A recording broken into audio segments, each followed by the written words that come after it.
प्यारे बच्चों नमस्कार, कैसे हैं आप। उम्मीद करते हैं आप बेटर होंगे। आपकी पढ़ाई लिखाई बेहतर ढंग से पूरे जोश जुनून के साथ चल रहा होगा। आज आपके बीच हम हाजिर हुए हैं कैलेंडर का वह पार्ट लेकर जिसमें या तो बहुत सारे विद्यार्थी अधूरा सीखते हैं या फिर वो कंफ्यूज रहते हैं या सही बनने वाले क्वेश्चन को भी गलत कर बैठते हैं। जैसे एग्जाम्पल के तौर पे इस क्वेश्चन को देखो, यहाँ पे कहा गया है कि 2097 का कैलेंडर दोबारा कब प्रयोग होगा, यानी किस वर्ष वह कैलेंडर हूबहू रिपीट करेगा, डेट और दिन टोटल, है ना। तो वो करते क्या है, बिल्कुल सही कदम तो उठाते जरूर हैं, उसमें वो 4 से भागा देकर शेष निकालते हैं।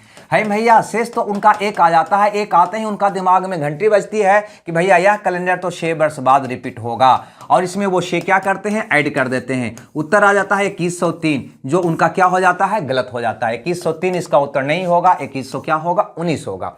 कैसे होगा, क्यों होगा, इसी के निदान के लिए आज आपके बीच हाजिर है, अतः अंत तक बने रहिए। चलिए शुरू करते हैं आज का क्लास। यहाँ पे ध्यान दीजिएगा, यहाँ पे गौर से समझने का प्रयास करिएगा कि कोई भी वर्ष हो, भैया कोई भी वर्ष ले लो, अगर उसमें 4 से भागा दोगे, है ना, 4 से भागा दोगे, कोई भी वर्ष में यदि आप 4 से भाग देंगे तो शेष क्या आएगा, हम ये आपसे पूछ रहे हैं। तो आप कहेंगे कि शेष या तो 1 आएगा या 2 आएगा या 3 आएगा या 0 आएगा। क्लियर सी बात है, सब लोग को पता है ना। और अगर शेष 0 आता है तो आप कहते हैं कि वह वर्ष 4 से पूरा कट गया, यानी कि वह वर्ष कौन वर्ष है, तो कह देते हैं लीप ईयर का वर्ष है, लीप ईयर का वर्ष है। नहीं, लेकिन शताब्दी वर्ष आता है तो उसमें 400 से भाग देकर देखते हैं कि वो 400 से पूरा कटता है या नहीं। 400 से पूरा कटता है तब उसको कहते हैं लीप ईयर।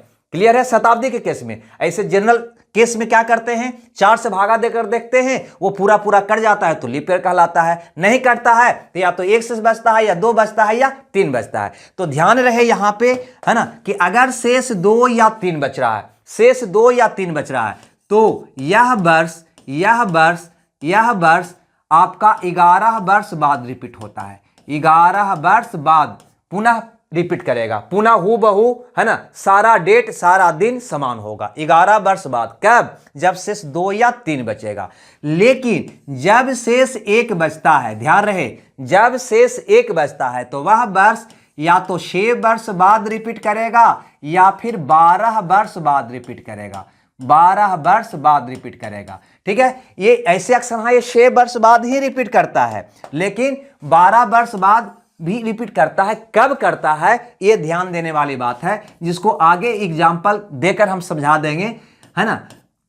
जब आप शेष जोड़ रहे होते हैं और शताब्दी चेंज कर जाती है, यानी कि 1900 में था, शेष जोड़ने के बाद 2000 आ गया, है ना, या 2000 में था, 6 ऐड करने के बाद 2100 आ गया। यानी शताब्दी जब चेंज हो जाता है और वह शताब्दी लीप ईयर का वर्ष ना होता है, तो वैसा स्थिति में वह वर्ष 12 वर्ष बाद रिपीट होगा। हम बताएंगे, अभी आप कंफ्यूज मत होइए, आगे हम समझाएंगे बारीकी से इसको।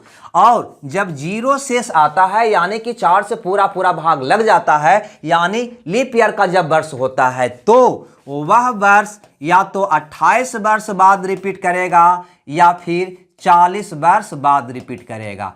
40 वर्ष बाद कब रिपीट करेगा, अक्सर हाँ वो 28 वर्ष ही बाद रिपीट करता है, लेकिन 40 वर्ष बाद कब रिपीट करेगा, जब आप 28 जोड़ते हैं और उसी प्रकार से शताब्दी चेंज कर जाता है ना। शताब्दी आपका क्या कर जाता है, चेंज कर जाता है, दूसरे शताब्दी में प्रवेश कर जाते हैं और वह शताब्दी लीप ईयर न रहता है। तो वैसा स्थिति में वह, है ना, शताब्दी जब चेंज कर जाता है और यह लीप ईयर ना रहता है, तब वह वर्ष 40 वर्ष बाद रिपीट होगा। अभी आपको ज्यादा दिमाग खराब नहीं करना है, बस सिंपल सा फंडा आपको याद रखना है कि कोई भी वर्ष में 4 से भाग देंगे तो अगर से 0 आता है तो वह 28 या 40 के बाद रिपीट करेगा। 2 या 3 आता है तो वह 11 वर्ष के बाद रिपीट करेगा। अगर शेष 1 आता है तो वह 6 या 12 वर्ष के बाद रिपीट करेगा। चलो इसको समझाते हैं एग्जाम्पल के द्वारा, आपको 100% क्लियर हो जाएगा। यहाँ पे गौर से देखिए, यहाँ पे एक वर्ष दे रखा है 1985। आपसे पूछा है कि ये दोबारा कब रिपीट होगा, तो क्या करेंगे, यहां पे अंतिम 2 अंक में, यानी कि इस वर्ष में 4 से भाग देने का मतलब ये हुआ कि अंतिम 2 अंक में भागा देंगे तो वही शेष आएगा जो पूरा में देने पे आएगा। अतः हम अंतिम 2 अंक में ही सिर्फ 4 से हम भागा देकर शेष निकालेंगे। 21 4 84, आपका शेष कितना आया भैया, तो कहेंगे 4। और जब शेष शेष कितना आया भैया, तो कहेंगे 1। मैंने बताया कि जब शेष 1 आता है तो वह वर्ष 6 वर्ष बाद या 12 वर्ष बाद रिपीट होगा। ये दिमाग में रखना है आपको, ठीक है। अक्सर हाँ तो 6 वर्ष बाद ही रिपीट होगा। अतः शेष 1 आवे तुरंत 6 इसको में जुड़िए, कितना आ जाएगा 91, 1991। अब सही है या गलत ध्यान से समझिएगा। तो 1900 शताब्दी में आप थे और 1900 शताब्दी की बात हुई है, अतः ये बिल्कुल आपका सही होगा, 1991 में होगा। देखो अगला एग्जाम्पल से इस प्रश्न को हम क्लियर करने का प्रयास करते हैं।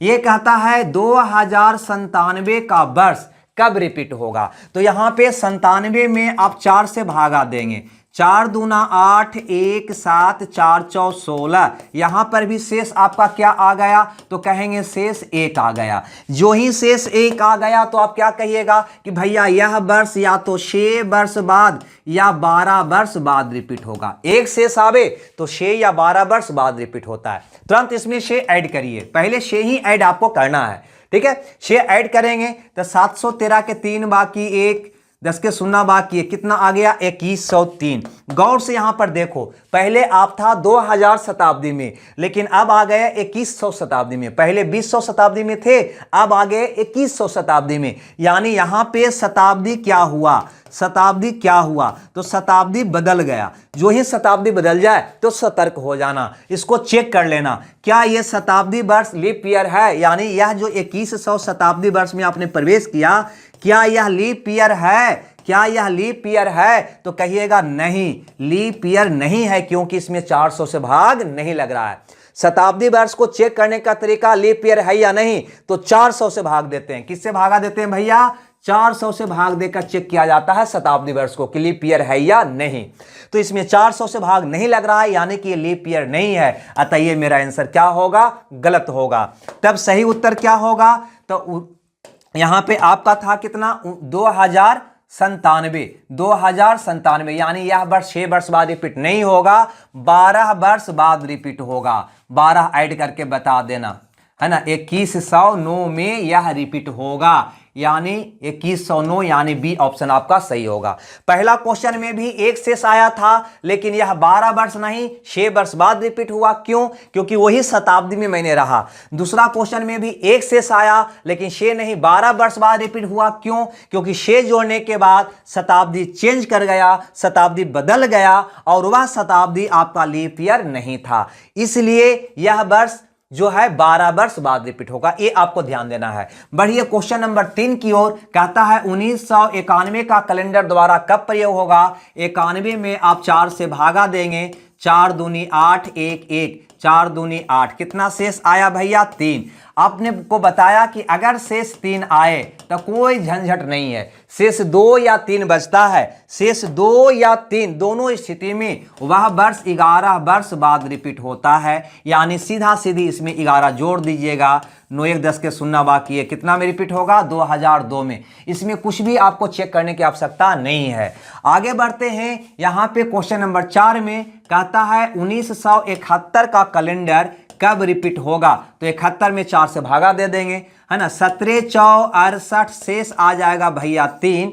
शेष या तो 2 आए या 3 आए, वह वर्ष 11 वर्ष बाद रिपीट होता है। इसमें क्या करिएगा 11 ऐड कर लीजिएगा, ठीक है भैया। यानी 2 8 1982 में, ठीक है 1982 में टिक आउट मान दीजिएगा, है ना। 1 और 0 की स्थिति में अपवाद है, उसको याद रखिएगा। 2 या 3 की स्थिति, 2 या 3 शेष बचता हो तो वह वर्ष 11 वर्ष के बाद ही रिपीट करेगा, ये ध्यान रहे। लेकिन शेष 1 बचता हो तो वह वर्ष 6 वर्ष बाद भी रिपीट करता है या फिर 12 वर्ष बाद। 6 वर्ष बाद रिपीट नहीं करेगा तो कब करेगा वो 12 वर्ष बाद। कैसे होता है सो मैंने आपको समझा दिया। अब यहां पर देखो, यहां पे कहता है 2011 का कैलेंडर कब रिपीट करेगा। तो भैया यहां पे 11 में 4 से भागा दोगे तो आपका शेष आ जाएगा 3।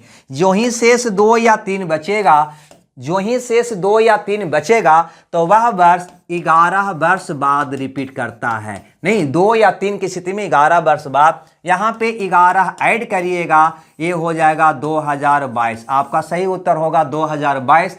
यानी डी ऑप्शन आपका सही हो जाएगा। ठीक है, अब बात करते हैं कि अगर लीप ईयर की बात होगा, जैसे 2024 का कैलेंडर कब रिपीट होगा, तो यहां पे 24 में हम 4 से भागा देते हैं तो 6 चौ 24 यानी शेष 0 आ गया, जो हमको बता रहा है कि यह कैलेंडर जो है लीप ईयर का है। लीप ईयर का है, नहीं पूरा पूरा कट गया मतलब लीप ईयर का है। तो लीप ईयर का हो या शेष 0 आए, कुछ भी कर सकते हो, है ना। यहां पे शेष आपको क्या नजर आया, 0। जो ही शेष 0 आए तो तुरंत दिमाग में आना चाहिए कि वह कैलेंडर 28 वर्ष बाद या 40 वर्ष बाद रिपीट होगा। ठीक है, 28 वर्ष बाद तो अक्सर रिपीट होगा, लेकिन कभी कभी 40 वर्ष बाद भी रिपीट होता है। 40 वर्ष बाद रिपीट कब होता है, जब शताब्दी बदलती है, जब शताब्दी चेंज होती है और वह लीप ईयर नहीं रहता है, और वह लीप ईयर नहीं रहता है तो 40 वर्ष बाद रिपीट होता है। देखो कैसे, तो सबसे पहले तो इसको में हम 12 ऐड करेंगे, है ना, सॉरी 28 ना भैया, 28 क्या करेंगे, ऐड करेंगे, क्योंकि शेष 0 आया था यानी लीप ईयर का कैलेंडर था, अतः यह 28 बाद रिपीट करेगा, 28 वर्ष बाद रिपीट करेगा। 28 ऐड करिए, 8 4 12 के 2 बाकी 1 5 0 2। यहां पे जरूर देखिए कि आपने इसमें 28 जब ऐड किया तब 2052 आया, पहले भी था 2024, यानी दोनों का शताब्दी सेम ही रहा। ये 2000 शताब्दी था, ये भी 2000 शताब्दी ही है, अतः आपका उत्तर 2052 सही होगा। क्लियर है, आगे बढ़ते हैं। अगला क्वेश्चन यहां पर देखिएगा, कहता है 1672 का कैलेंडर कब रिपीट करेगा। तो भैया 72 में अगर आप 4 से भागा देंगे, 72 में अगर आप 4 से भागा देंगे तो कहेंगे 1872, ये शेष यहां पे 0 आएगा। जो ही शेष आपका 0 आ गया, शेष 0 आ गया, यानी यह कैलेंडर क्या हो गया भैया, तो कहेंगे लीप ईयर का हो गया। यानी ऐसे भी 28 वर्ष बाद, 28 वर्ष बाद या 40 वर्ष बाद यह रिपीट होगा। लीप ईयर का कैलेंडर 28 या 40 वर्ष बाद रिपीट होता है। तुरंत इसमें 28 आप जोड़ेंगे, 28 जोड़ेंगे तो 8 2 10 के 0 बाकी 1, 7 2 9 10 के 0 बाकी 1, आ गया 1700। क्या आ गया भैया, 1700। देखो यहां पे शताब्दी क्या चेंज हुआ, हाँ चेंज हुआ, है ना, क्योंकि 1600 शताब्दी में थे, ये आ गया 1700 शताब्दी। क्या ये 1700 शताब्दी लीप ईयर है, तो कहेंगे नहीं। यह शताब्दी अगर लीप ईयर नहीं है तो 1700 में यह रिपीट नहीं करेगा। तो कब रिपीट करेगा, है ना, तो ये 40 वर्ष बाद रिपीट करेगा। ठीक है, 28 जोड़ने पर शताब्दी चेंज कर गया, वह शताब्दी लीप ईयर नहीं है, यानी कि वह आपका आंसर नहीं होगा। तो 1672 में हमें जोड़ना होगा 40, 40 ऐड करिए, 2 7 4 11 के 1 बाकी 1, यानी 1712 में रिपीट करेगा, यानी बी ऑप्शन आपका सही होगा। तो हमने क्या सीखा, हमने यहां पे ये सीखा कि यदि शेष 1 बचता है तो वह 6 या 12 वर्ष बाद रिपीट करता है। अगर शेष 2 या 3 बचता है तो वह कैलेंडर 11 वर्ष बाद ही रिपीट करता है, और अगर शेष 0 बचता है यानी लीप ईयर होता है तो वह कैलेंडर 28 वर्ष या हम कह सकते हैं 40 वर्ष बाद रिपीट करता है। बस इतना सा कंसेप्ट था इसमें। अपवाद स्वरूप आपको याद रखना है कि 12 वर्ष बाद रिपीट कब करेगा, 6 जोड़ने पर अगर शताब्दी चेंज कर जाए, वह शताब्दी लीप ईयर ना हो, है ना। ये दो स्थिति यहां पे लिखे, 28 वर्ष या 40 वर्ष। तो 40 वर्ष में कब रिपीट करेगा, तो 28 जोड़ने पर शताब्दी चेंज कर जाता हो और वह शताब्दी लीप ईयर ना हो। क्लियर है, बात आ गया समझ में। ऐसे यह भी जान लीजिए कि लीप ईयर हमेशा लीप ईयर में ही रिपीट करेगा, नन लीप ईयर का वर्ष, नन लीप ईयर का वर्ष नन लीप ईयर में ही चेंज करता है। क्लियर है दोस्त। तो बस यही छोटी सी वीडियो हम आपके बीच लाए थे, क्योंकि बहुत सारे कमेंट्स आ रहा था कि सर 2024 का कैलेंडर कब रिपीट होगा, है ना, इस प्रकार से कमेंट्स बॉक्स में, है ना, वो कमेंट्स कर रहे थे। अतः मैंने सोचा कि एक वीडियो ही क्यों ना बना दिया जाए, मैंने आपके लिए वीडियो बना दिया। ठीक है दोस्त, बढ़िया लगा है तो लाइक शेयर कॉमेंट जरूर करिएगा, और नए हैं तो चैनल को सब्सक्राइब जरूर कर लीजिएगा। हमें दीजिए विदा, ओके बाय बाय।